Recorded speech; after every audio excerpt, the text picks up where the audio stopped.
الحمدللہ رب العالمین والصلاة والسلام علی اشرف الانبیاء والمرسلین اما بعد فاعوذ باللہ من الشیطان الرجیم بسم اللہ الرحمن الرحیم۔ میرے تمام سامعین اور حاضرین کو السلام علیکم ورحمۃ اللہ وبرکاتہ۔ ایک بار پھر صبح نور میں پرنور صبح کے ساتھ آپ کی خدمت میں عین و شوا اشرفی حاضر ہے۔ آج ہم بات کریں گے ایک ایسے سمجھ لیں ہماری پارٹ آف سوسائٹی کا جو کہ بہت ایک بھیانک عادت ہے، ایک بھیانک حصہ بن چکا ہے ہمارے ارد گرد کا، اور وہ ہے جھوٹ۔ جھوٹ عام زبان میں، اردو لغت میں اس کو کہا جاتا ہے کہ تمام برائیوں کی ماں جھوٹ ہے۔ جتنی بھی برائیاں، جتنے بھی غلط کام ہمارے سامنے، ہماری ڈکشنریز میں، ہماری زندگیوں میں موجود ہیں، ان سب کی ماں جھوٹ ہے۔ ایک مرتبہ ایک صحابی رسول صلی اللہ تعالیٰ علیہ وآلہ وسلم آپ صلی اللہ علیہ وسلم کی خدمت میں حاضر ہوئے۔ انہوں نے عرض کی، یا رسول اللہ صلی اللہ علیہ وآلہ وسلم، میرے ماں باپ، میرے بچے، میرا مال، یہ پوری کائنات آپ کے قدموں پر قربان، میں بہت گناہ گار آدمی ہوں۔ اور اس نے آہستہ آہستہ نبی کریم صلی اللہ علیہ وسلم کی بارگاہ میں اپنے گناہوں کی ایک لمبی لسٹ گنوائی اور عرض کی، یا رسول اللہ صلی اللہ علیہ وسلم، میں توبہ کرنا چاہتا ہوں، میں یہ چاہتا ہوں کہ آپ میری اصلاح فرمائیے کہ میں اتنے سارے گناہ، شراب، زنا، چوری، اور غرض یہ کہ you name it and he has it in his list۔ آپ صلی اللہ علیہ وسلم نے اس کی یہ ساری بات سنی۔ اس نے عرض کی کہ یا رسول اللہ علیہ وسلم، میں ایسا کیا کروں کہ میں اللہ رب العزت کا ایک مقبول بندہ بن جاؤں، اللہ رب العزت کی بارگاہ میں پیش ہونے کے قابل ہو جاؤں، اللہ رب العزت میرے سے خوش ہو جائے، راضی ہو جائے، مفہوماً یہ کہ اللہ میری بخشش فرما دے۔ آپ صلی اللہ علیہ وسلم نے جب اس کی تمام بات سنی تو آپ صلی اللہ علیہ وسلم نے اسے ارشاد فرمایا کہ تم بس ایک چھوٹا سا کام کرو۔ اور وہ کام اس نے بہت ہی تعجب سے آپ صلی اللہ علیہ وسلم سے عرض کیا، رسول اللہ صلی اللہ علیہ وسلم، اتنے سارے مسئلوں کے لیے ایک چھوٹا سا کام؟ آپ صلی اللہ علیہ وسلم نے فرمایا، ہاں، تم صرف جھوٹ بولنا چھوڑ دو اور چند دن کے بعد میرے پاس آنا۔ جب اس شخص نے یہ سنا، ان صحابی نے یہ سنا کہ مطلب اتنا آسان کام، صرف مجھے جھوٹ چھوڑنا پڑے گا اور میری معافی ہو جائے گی۔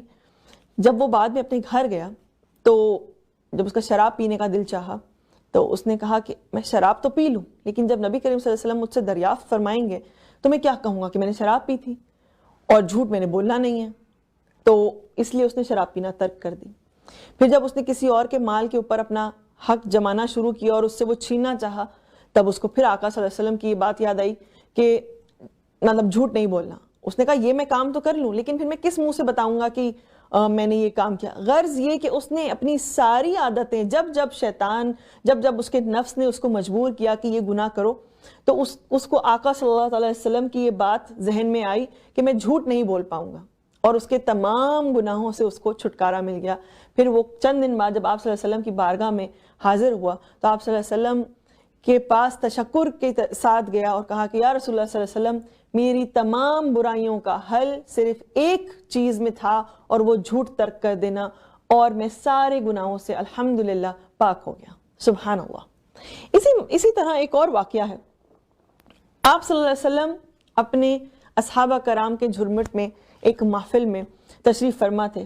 آپ صلی اللہ علیہ وسلم کے ارد گرد مختلف اصحاب موجود تھے، اور ان میں سے ایک صحابی رسول صلی اللہ علیہ وسلم نے عرض کی، یا رسول اللہ صلی اللہ علیہ وسلم، آپ یہ ارشاد فرمائیے کہ کیا مومن بزدل ہو سکتا ہے؟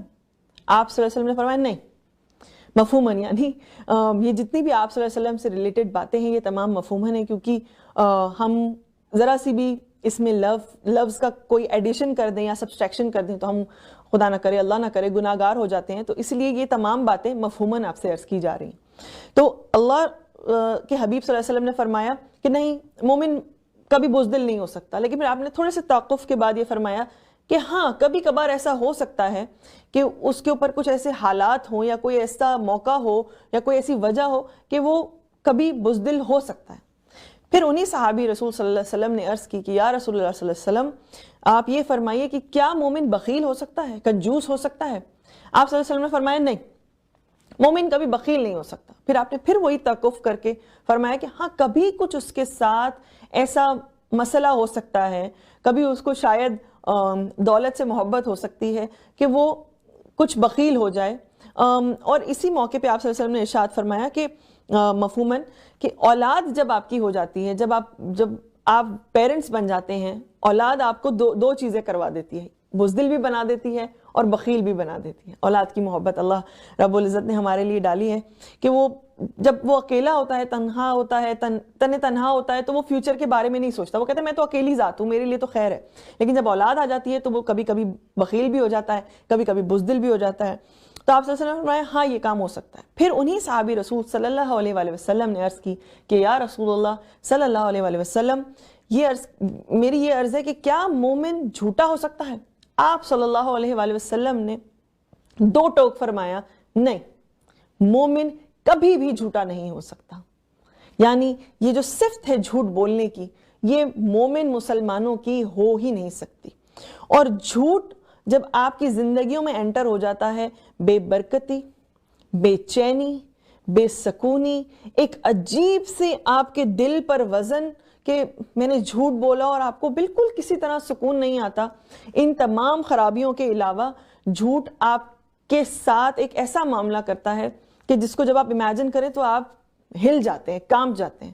جب کوئی انسان جھوٹ بولتا ہے تو اس کے منہ سے ایک عجیب سی بدبو آتی ہے, جو کہ فرشتے ہمارے ارد گرد, اللہ کے رحمت کے فرشتے بھی ہوتے ہیں, جو ڈیوٹی والے فرشتے ہیں ہمارے پاس, وہ فرشتے بھی ہمارے ساتھ ہوتے ہیں, اور دیگر امور پر فرشتے ہمارے آس پاس اللہ رب العزت نے مخیر کیے ہوئے ہیں.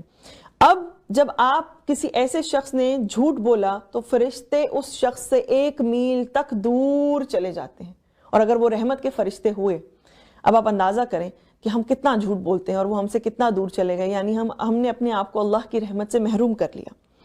ایک چھوٹی سی بات کے ساتھ اس ٹاپک کو میں اختتام کرتی ہوں کہ جھوٹ, ہم یہ کہتے ہیں جو ہماری سوسائٹی میں رائج ہے وہ یہ ہے کہ اکثر لوگ, آپ نے یہ سنا ہوگا کہتے ہوئے کہ میں تو سچی بات کرتا ہوں یا میں تو سچی بات کرتی ہوں, وہ آپ کو کڑوی لگے, دیٹس ناٹ مائی پرابلم, میں بہت اسٹریٹ فارورڈ ہوں.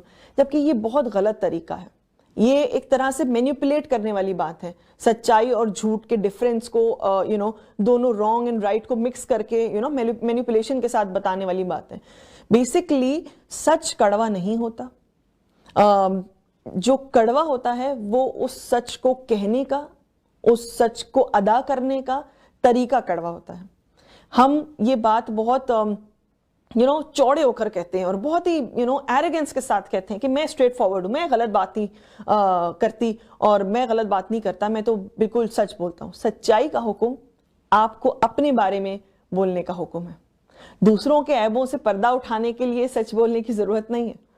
اس کے لیے آپ ان کے عیبوں کو ڈھکیں تاکہ اللہ رب العزت جو ستار العیوب ہے, جو ہمارے عیب ڈھکے ہوئے ہیں, ہمارے عیب بے شمار ہیں, آپ کو بھی وہی حکم ہے کہ اگر خدا نہ کرے آپ کو کوئی ایسی بات پتہ چل جائے تو آپ ایک دم سچائی کا پرچار بنتے ہوئے سب میں یہ اعلان کرتے نہ پھریں کہ اس کا سچ تو اس طرح ہے.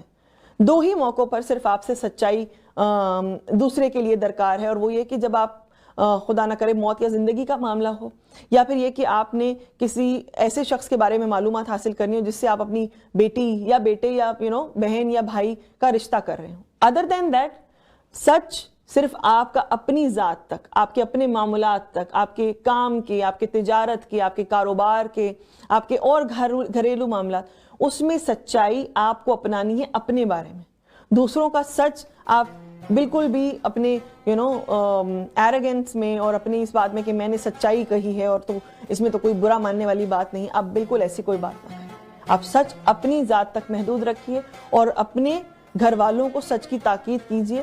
اور اگر آپ نے سچ بولنا ہی ہے تو اپنے یہ ضرور دھیان رکھیے, یہ ضرور اپنے ساتھ باندھ لیجئے اس بات کو کہ آپ کا جو طریقہ کار ہے وہ بہت مدھم, بہت دھیما, بہت نرم ہو کہ اگلے بندے کی دل آزاری نہ ہو. سچ بولتے رہیے اور جھوٹ سے اپنے آپ کو, اپنے اہل خانہ کو, اپنی ذات کو بچائے رکھیے. انشاءاللہ پھر آپ سے نیکسٹ سیگمنٹ میں جلد ملاقات ہوگی. السلام علیکم ورحمۃ اللہ وبرکاتہ.